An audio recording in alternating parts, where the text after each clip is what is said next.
Lester, Burma. Lester and Burma were speaking gaily. He had encountered her in the hallway. "Hello," he said. "You certainly are a sight for sore eyes." They proceeded to a room adjoining that hall, where a large window opened onto the street. "I would like to have you for supper," said Burma, and took off her dress. "I am appalled," said the doorman to the coachman, and the coachman to the gardener, "at the way the young lady disports herself. You would think she had been brought up better than that." Burma was wearing no underwear, and her slender body looked very nice on Lester's sofa. He said so.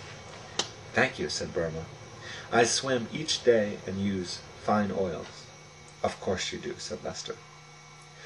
"What will happen," said Lester's father to Lester's mother, "when that boy gets to the big city? Who will he fall in with? Will he return in 10 years' time and shower us with gifts in remembrance? Or will he," said Lester's father to Lester's sickly uncle, "die from the plague like all his cousins? Perhaps he will take to the sea and become a privateer with a letter of marque."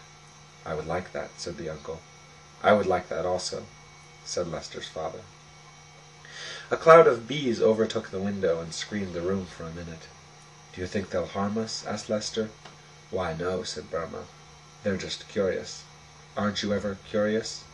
"Yes, quite," said Lester, laying his hand upon her thigh. The beekeeper paused by his hives. "A cloud of bees is missing," he said, to no one in particular. "I hope the little creatures aren't up to any mischief.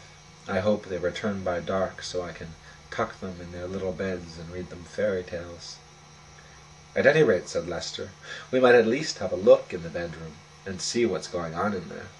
"Yes," said Burma, "we might at least do that, just to know for sure." The bedroom door closed softly behind them. And when the bees returned to their hive, the beekeeper was there with glad tears and an admonishing word. He read them a story from a fine book he'd just bought, in which a boy and girl go to bed together, with no other reason than that it is nice to be in bed with a boy, and it is nice to be in bed with a girl, and it is nice to wake up, midway through a life in early evening, to the buzzing of bees in an adjoining room.